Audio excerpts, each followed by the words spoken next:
Hola a todos y bienvenidos a Ideas para Vivir Mejor. Soy Eugenio Paya Ruiz, lector empedernido, escritor y experto en desarrollo personal.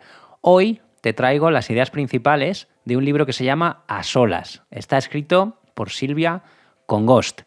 Pero antes déjame saludar, como siempre, al Instituto Valenciano Digestivo, IVADI, que ha creado un programa intensivo 100% online para ayudarte a mejorar tu bienestar de una manera integral. Son médicos, son profesionales de la salud que te van a acompañar en alimentación consciente, en ejercicio, en gestión del estrés, todo a tu ritmo y desde tu casa. Y solamente por ser oyente de este podcast tienes un 10% de descuento en tu inscripción en el curso. Solo tienes que usar el código Ideas para Vivir Mejor, en mayúscula y todo junto. Entra en ibadi.es/talleres o haz clic en el enlace que te dejo en la descripción. Y ahora sí, vamos con las ideas principales de A Solas. Imagínate por un momento que se apagan todas las pantallas, ¿vale? Hay un apagón como el que hubo en España y de repente no hay ni WhatsApp, ni Netflix, ni música de fondo. Solamente hay silencio, estás tú y tus pensamientos. Bueno, pues para algunas personas esa experiencia o solamente el hecho de imaginarlo es casi un castigo. Lo digo así, sin rodeos. Seguro que conoces a alguien, o quizás tú mismo, que en cuanto llega un viernes por la noche y no tiene planes, empieza a sentir un nudo en el estómago, empieza a sentir una inquietud así como rara, una tristeza que no sabe explicar con palabras, ¿vale? Porque el silencio les pesa y el tiempo se les estira. Y de repente estar solos se convierte en algo muy incómodo y en algo prácticamente insoportable. Bueno, ¿por qué pasa esto? El libro nos dice que no hay una única respuesta, es más bien un puzzle. Hay piezas en ese puzzle que son biológicas, hay piezas que son sociales y hay piezas que son emocionales. Si lo pensamos bien, desde que nacemos estamos dependiendo de otras personas. Un bebé no puede sobrevivir si no hay una madre, un padre que lo sostenga en brazos, si no hay esa voz que lo tranquiliza, si no hay alguien que le esté dando calor. Esa necesidad va cambiando con los años, por supuesto, pero nunca llega a desaparecer del todo. Es verdad que se transforma, porque obviamente llega un punto en el que ya no buscamos ni alimento ni buscamos abrigo, buscamos compartir la vida, buscamos sentir que pertenecemos a algo más grande que nosotros mismos. El problema es que cuando esos vínculos no llegan o se rompen, hay gente a la que le invade un miedo profundo. Un miedo que no es solamente psicológico, es un miedo que sienten en el cuerpo, como si de repente algo dentro de ellos mismos pues se hubiera quedado desnudo, desprotegido. Y ese miedo, además, no nace de la nada, viene de la memoria, porque hay muchas personas que llevan esto tatuado desde la infancia, por lo que sea, por no haber sido escuchados, porque han sentido rechazo, porque han aprendido que para merecer amor había que cumplir determinadas condiciones, y esas heridas no desaparecen tan fácilmente. Esas heridas van creciendo con nosotros, es verdad que se van camuflando, pero un día vuelven disfrazadas. Hay veces que se disfrazan de la necesidad constante de tener pareja, o se disfrazan de una agenda que siempre tiene que estar llena de planes, o se disfrazan de esa incapacidad para pasar una tarde a solas sin que aparezca esa sensación de vacío. Pero estar solo no es lo mismo que sentirse solo. La soledad externa no siempre coincide con la soledad interna. Es decir, podemos estar rodeados de personas y sentirnos terriblemente solos. Y también puede pasar lo contrario, podemos estar en silencio, sin nadie cerca y sentirnos súper en paz. La diferencia está en la relación que tenemos con nosotros mismos. Es decir, en lo que pasa aquí dentro cuando apagamos el ruido que viene de fuera. Claro, si lo que encontramos en ese momento son voces críticas, exigencias imposibles, recuerdos que duelen, etcétera, etcétera, pues por supuesto que vamos a huir de la soledad. Pero si aprendemos a escucharnos de otra forma, si cultivamos una relación sana con nosotros mismos, entonces ese estar solos deja de ser una condena Y a veces llega a convertirse hasta en un regalo. Ojo, no estoy hablando de convertirse en un ermitaño. Es algo mucho más sencillo que eso. Es simplemente reconciliarse con nuestro propio silencio. Aprender a estar con nosotros mismos, sin miedo, sin máscaras y sin huir.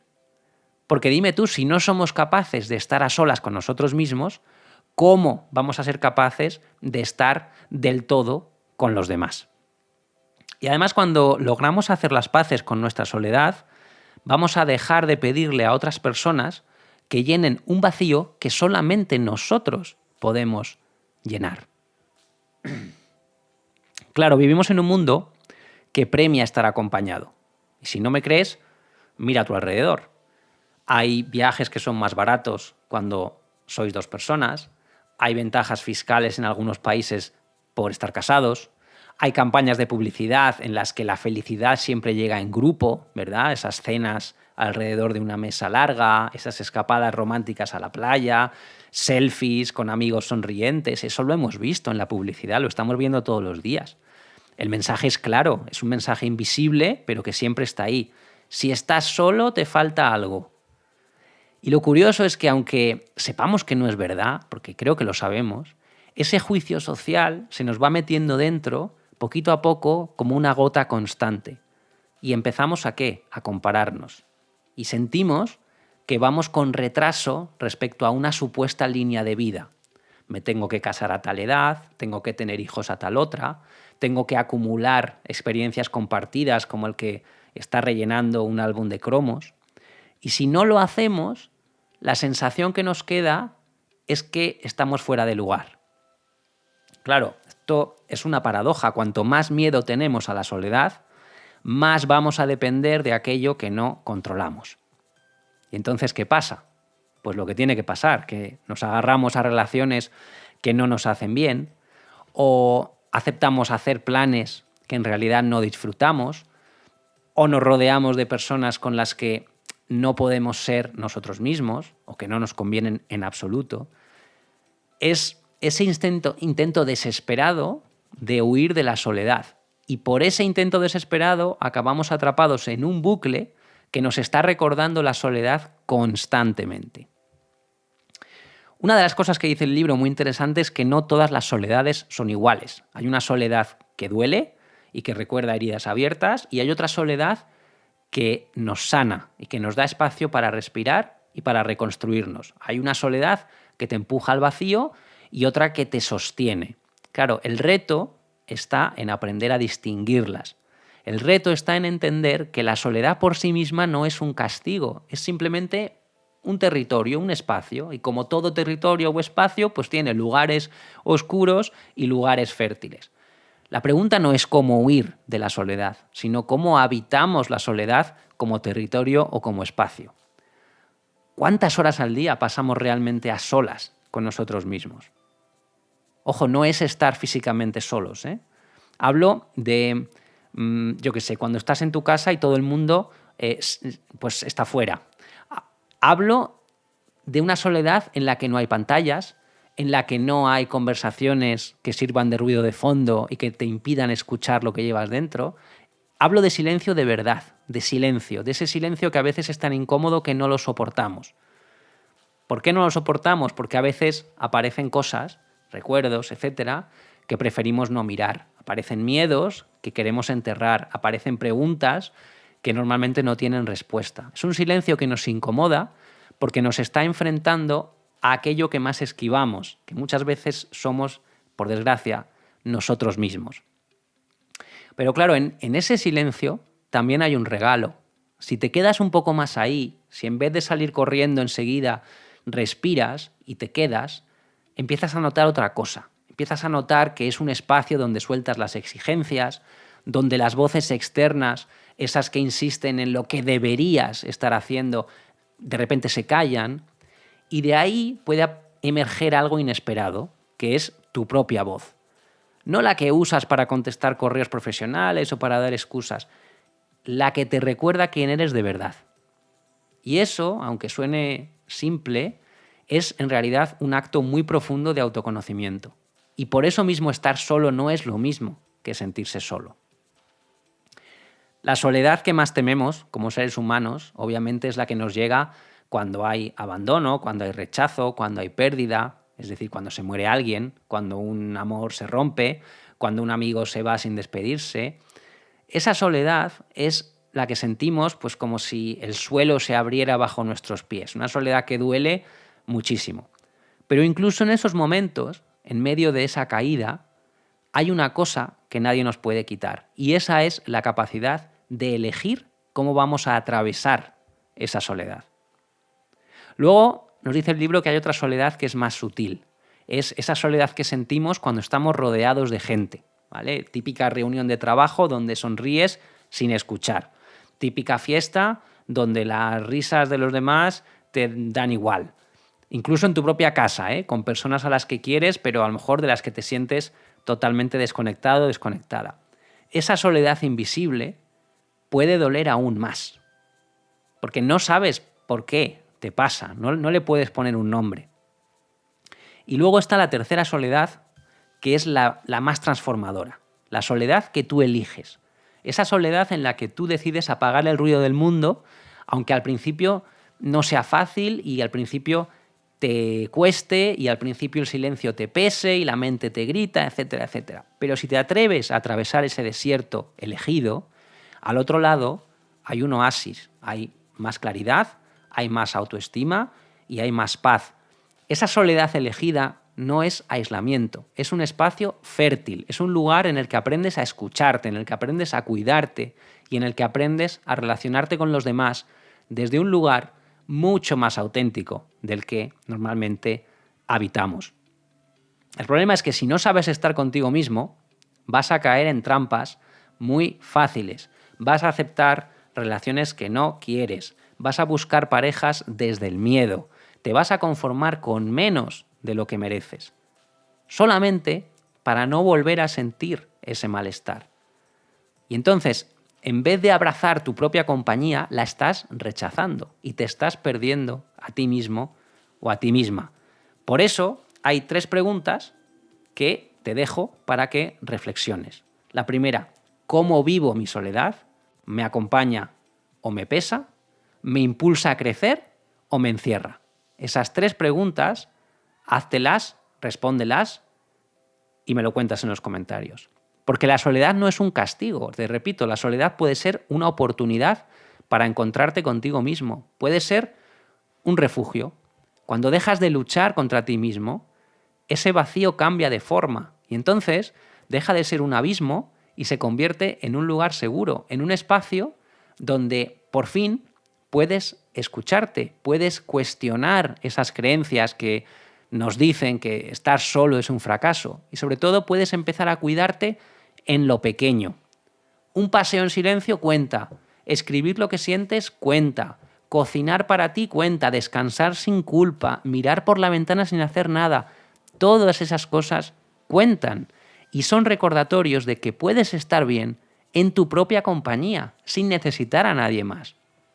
Y si un día ese peso es demasiado, puedes pedir ayuda también. Eso también vale, eso también cuenta. Pedir ayuda no es rendirse, pedir ayuda es otra forma de sostenerse a uno mismo.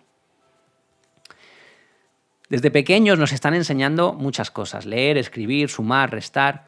Luego aprendemos a conducir, luego aprendemos a usar una hoja de cálculo, luego aprendemos a resolver ecuaciones que parecen imposibles y que, por cierto, nunca más volveremos a utilizar la mayoría de nosotros. Pero hay una asignatura que nunca aparece en el temario. Y probablemente es una de las asignaturas más importantes que nos toca aprender en la vida. Esa asignatura es aprender a cuidarse.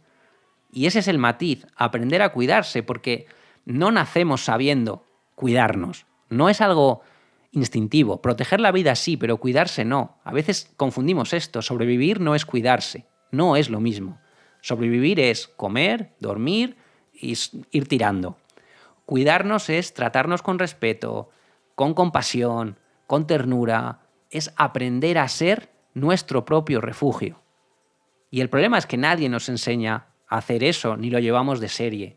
Salimos al mundo buscando que alguien más haga eso por nosotros. Es decir, esperamos que otra persona complete las cosas que creemos que nos faltan, ¿vale? Como si fuéramos un puzzle que está incompleto. Eso es un error. Tú ya eres completo, siempre has sido completo, no te falta nada. Lo que sí que te falta es que empieces a tratarte con la misma compasión con la que tratarías a otra persona a la que amas profundamente. Eso implica una cosa que parece muy sencilla, pero que no lo es: perdonarte. Perdonarte por lo que hiciste, por lo que no hiciste, por lo que hoy entiendes y que cuando pasó lo que pasó no entendías. Perdonarte por haber sido humano, porque ser humano es equivocarse, es caerse, es tropezar y es volverse a levantar y no hay otra. Ahora bien, ¿cómo se empieza en ese camino? Pues el libro nos dice que se empieza con algo tan sencillo como un bolígrafo y un papel, es decir, escribiendo. Claro, tú pensarás, bueno, yo no soy escritor, yo no sé poner palabras bonitas, yo no tengo talento para eso. Es que no lo necesitas. Es que no hace falta que te pongas a escribir como si fueras un poeta, no hace falta que vayas a publicar un libro, no hace falta que uses frases brillantes. En realidad basta con que cojas ese bolígrafo y te pongas a escribir para ti. Es muy sencillo. 3 palabras. Hoy me siento, puntos suspensivos. Y a partir de ahí, lo que te salga de dentro. Puede que al principio solamente escribas un revoltijo de frases sin sentido o escribas pensamientos repetidos o incluso que te eches a llorar. Da igual, no importa. Lo esencial no es la forma. Lo esencial es el acto de volcar lo que llevas dentro en un papel. Y lo mágico ocurre después. Cuando tú escribes, cuando le pones palabras al ruido interno, pasa una cosa. Pasa que el caos deja de ser caos. Se ordena, se vuelve más claro, se vuelve más manejable. Es como abrir la ventana en una habitación que ha estado cerrada durante demasiado tiempo, ¿vale? De repente entra aire fresco y puedes empezar a respirar de nuevo. Y eso es cuidarte. Como ves, no es un gran gesto, no es nada complicado. Son esos pequeños actos cotidianos que, cuando los repites, van a cambiar la relación que tienes contigo mismo en este instante. Al final, tu vida es como un jardín. Otro ejemplo que pone el libro. Cuidarte no significa que pongas una valla altísima en torno a ese jardín y te encierres dentro y te aísles de todo.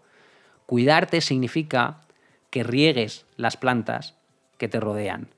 Esos vínculos, esas personas que son sombra en verano o que te cobijan en la tormenta, esas personas que te escuchan sin necesidad de darte soluciones, esas personas que celebran contigo las pequeñas cosas, los pequeños logros, que las riegues y las cuides. Y a lo mejor en este momento estás pensando que no tienes a nadie así. Y lo entiendo. Pero si no lo tienes, sal a buscarlo. Porque los amigos de verdad no te van a caer del cielo, no te van a aparecer por arte de magia. Los tienes que cultivar, igual que un jardín. Y eso requiere tiempo, requiere presencia, requiere honestidad y sobre todo requiere que los cultives no para llenar un vacío, sino para compartir lo que tú ya eres. Porque si empiezas a buscar esos amigos desde la carencia, lo único que vas a encontrar es dependencia. Y la dependencia no se parece en nada ni al amor, ni a la amistad, ni a la compañía verdadera. Claro, obviamente no nos engaña el libro, ¿no? Hay días malos y eso está bien. Eso también forma parte del viaje. La clave es que no te quedes a vivir ahí, que te permitas sentir esos momentos malos, por supuesto, pero que sigas caminando, aunque sea un pasito pequeño cada vez. Y otra cosa que solemos olvidar, que cuidarnos también es reservar tiempo solamente para ti. Tiempo egoísta, tiempo sagrado. Hazte un regalo sin motivo, cocina aquello que más te gusta, escucha esa canción que te sube el ánimo, yo qué sé, ordena tu casa para ordenar tu cabeza, o simplemente te sientas en silencio, respiras y escuchas tu propia voz interior. Una vez más, pequeños gestos, pero que no tenemos que subestimar, porque son actos de autocuidado que nos devuelven al presente por un momento y por otro lado nos recuerdan algo esencial, que tu bienestar no depende de nadie más que de ti, que tú siempre puedes volver a ti. y desde ahí sostenerte en cualquier situación y desde ahí empezar a abrirte al mundo. Así que ya lo sabes, elige conscientemente convertir la soledad en un espacio de fuerza, en un lugar de claridad, en una oportunidad para crecer. Porque cuando dejamos de temer al silencio y empezamos a habitar el silencio, algo cambia. Y eso que cambia es muy importante. Ya no buscamos desesperadamente que otras personas llenen nuestros vacíos. Ya no nos agarramos a lo que no nos hace bien. Entonces empezamos a vivir desde la plenitud, no desde la carencia. Y cuando vivimos desde esa plenitud, ¿vale?, nuestras relaciones también cambian. Vamos a dejar de pedir y vamos a empezar a compartir. Por eso, mi invitación de hoy, después de comentar el libro, es muy sencilla. La próxima vez que te sientas en silencio, no esquives ese silencio. Quédate en él, escucha tu voz interior, cuida de ti en ese silencio como cuidarías de alguien a quien amas profundamente, porque si aprendes a ser tu propio refugio, ni nada ni nadie va a poder alterar esa paz que estás construyendo dentro de ti. La soledad no es el final del camino, es simplemente una puerta y tenemos que atrevernos a cruzarla. Bueno, espero que este episodio te haya inspirado y que te lleves al menos una idea que puedas poner en marcha hoy mismo. Si quieres seguir profundizando, recuerda que en Amazon puedes encontrar todos mis libros. En esos libros encontrarás muchas más ideas y muchas más herramientas que te pueden acompañar en tu camino. Tienes el enlace en la descripción. Gracias de verdad por estar al otro lado. Si este episodio te ha aportado valor, compártelo con alguien a quien también pueda ayudar. O suscríbete al canal, o sigue al podcast en Instagram y déjame tus comentarios. Y si alguna vez te apetece apoyar este proyecto con un café virtual, pues puedes hacerlo fácilmente a través de PayPal o de transferencia. También encontrarás todos los detalles en la descripción. Un fuerte abrazo y hasta la próxima.